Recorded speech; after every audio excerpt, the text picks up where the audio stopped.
ग्रहण होता है कि नहीं होता है, इस बात को हम छोटे छोटे जगह में आजमाए हैं, काफ़ी लोगों को ये स्वीकार होता है। उसी आधार पर ये सम्मेलन में ये बात कहने के लिए मुझको कहा कि इतने बात को कह रहे हैं, ये स्वीकृति ही सार्थकता है, बोलना सार्थकता नहीं है।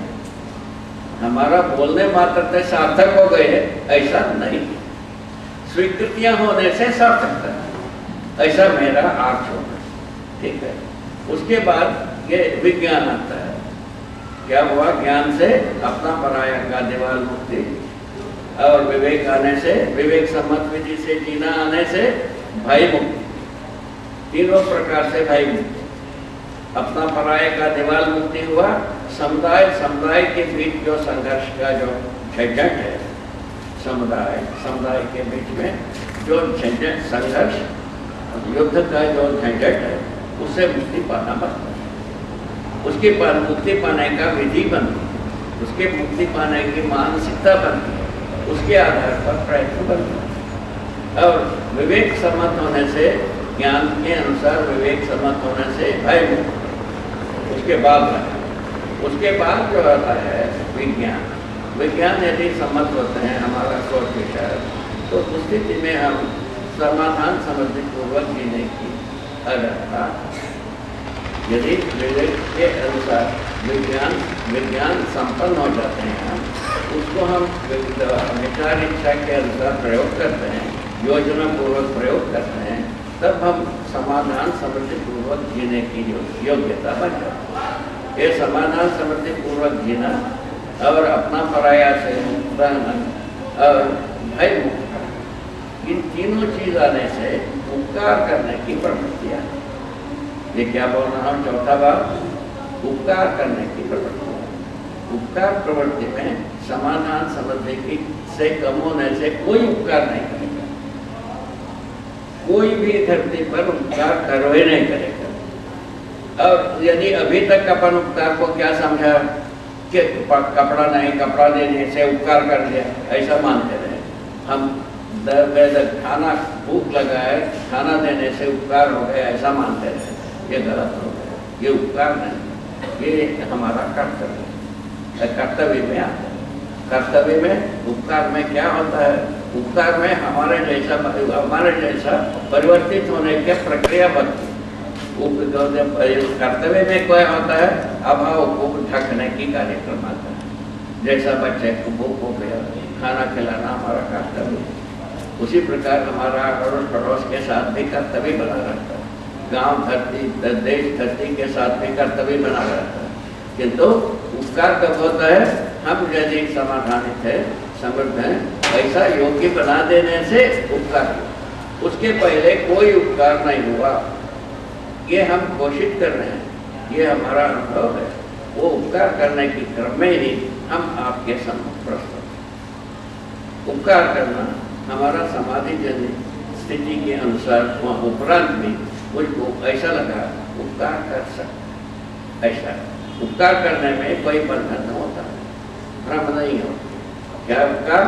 तो समाधान समृद्धि संपन्न होने के लिए योग्य शिक्षा, विचार, इच्छा, संकल्प, प्रयत्न, अभ्यास में प्रवृत्त कर। ये इसमें यदि हम सफल होते हैं, मैं समझता हूँ हमारा जो प्रवृत्ति थी, जो समाधि के बाद जब प्रवृत्ति आई उपकार करने की, वो सार्थक हुआ, मैं मानता हूँ। कब बहुत सार्थक होता है? आपका स्वीकृति क्या था? हमारा बोलने मात्र से नहीं हुआ कि आपके स्वीकृति, आपकी निष्ठा, आप जो स्वयं इसमें प्रतिबद्ध होने के आधार पर हमारा सफलता आकलित होता है। और वैसे ही आप दूसरे को उपकार कर सकते हैं। इस तरह से उपकार की परंपरा बनता है, इसका नाम है निरंतरता। क्या हुआ? क्या होगा? वर्तमान क्या है? सहअस्तित्व वर्तमान है, सहअस्तित्व ज्ञान है, सहअस्तित्व वर्तमान है, सहअस्तित्व ज्ञान है। ज्ञान के आधार पर उपकार करने की प्रवृत्तियां। यदि उपकार कब हुआ? सामने हम हमारे जैसा समझे हैं वैसा समझदारी को प्रकट किया, वो दूसरे में स्वीकार हुआ, वो पुनः वर्तमान हुआ, माने परंपरा में पुनः बहा। इस ढंग से दीप जलने वाली बात हो रहा है। तो व्यक्ति से व्यक्ति में व्यक्तित्व होता है। व्यक्तित्व यदि मल्टीप्लाई होता है, उसी प्रकार की एक लोकव्यापीकरण होने लगता है, उसका नाम होता है उपकार। उपकार विधि से हम परंपरा बनते हैं। कौन? मानव। दूसरा विधि से हम परंपरा बना नहीं सकते। हम कुछ भी करें पैसे के लिए, हमारे बच्चे उस वैसा करते नहीं, वो दूसरे कुछ करते। ये हमने देखा। पद में हम जो कुछ भी पद में रहूंगा, हम जैसा भी करूंगा, हमारे संतान वैसा नहीं करेगा और ही कुछ करेगा। ठीक है?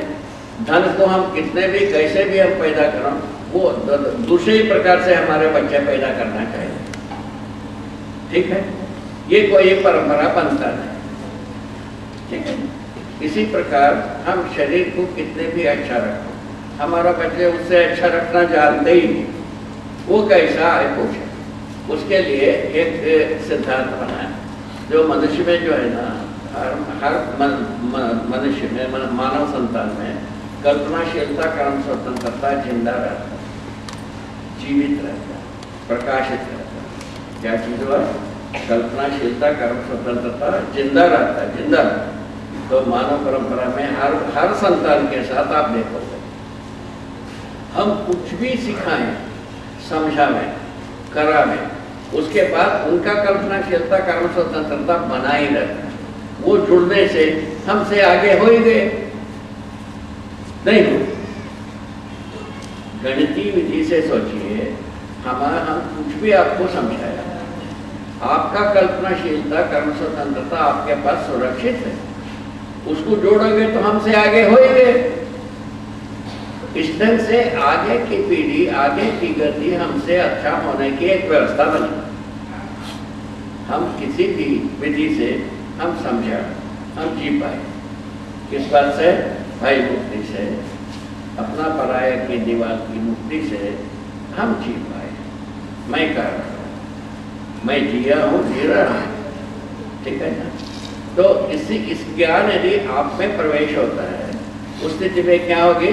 आपको तो स्वीकार करने के अधिकार रखा है, मौलिक अधिकार। यदि आप स्वीकार लिए उसको, उसके साथ आपका पूरा का पूरा स्वीकृति हो गई, उसके बाद आपका कल्पनाशीलता, कर्म स्वतंत्रता दोनों जुड़ता ही है। हमसे अच्छा आप जी ही सकते हैं, हमसे अच्छा दूसरों को उपकार कर ही सकते हैं। ये मेरा अर्थ कहने का मतलब, यदि मानव उपकार करना है तो समझदार होना है। समझदारी के पहले कोई भी उपकार नहीं करेगा। ये तो एक बार बताया। समझदारी के बाद यदि उपकार में कैसे ये विशेषता बनती है, क्योंकि यदि उपकार कर रहा हूँ, निश्चित रूप में, न्यूनतम रूप में हम उपकार कर रहे हैं। आप लोग हमसे अच्छा उपकार कर सकते हैं, ज़्यादा उपकार कर सकते हैं, ऐसा बनता है। उसका सिद्धांत बताया। आपके पास हमसे जो कुछ भी समझदारी है हमारा, वो तो आप ग्रहण कर ही सकते हैं। उसके बाद आपका कल्पनाशीलता, कर्म स्वतंत्रता रखा है, उसको जोड़ने पर हमसे ज़्यादा हो गए। इस ढंग से आप आगे पीढ़ियाँ हमसे अच्छा जीने की, उपकार करने की रास्ता खोलती है। इसकी आवश्यकता पर मैं चाहूँगा, ये सभा में बहुत जगह में से लोग आए हैं, इस सभा में बहुत अच्छा सोचने वाले इकट्ठा हुए हैं, पुण्यशील इकट्ठा है। ये बताओ, कोई ना कोई इसकी आवश्यकता है कि नहीं है? इस पर एक दो महिलाएं बताए और एक दो पुरुष बताए, हमको संतुष्टि मिलेगी, हमारा हिम्मत बढ़ेगी। ये बता हमारा हिम्मत बढ़ेगी, इससे हम और भी अच्छे ढंग से उपकार करने के लिए इच्छा बढ़ेगी। ऐसा मेरा सोचना। ठीक है? यदि इसमें आप सहमत होते हैं बताइए।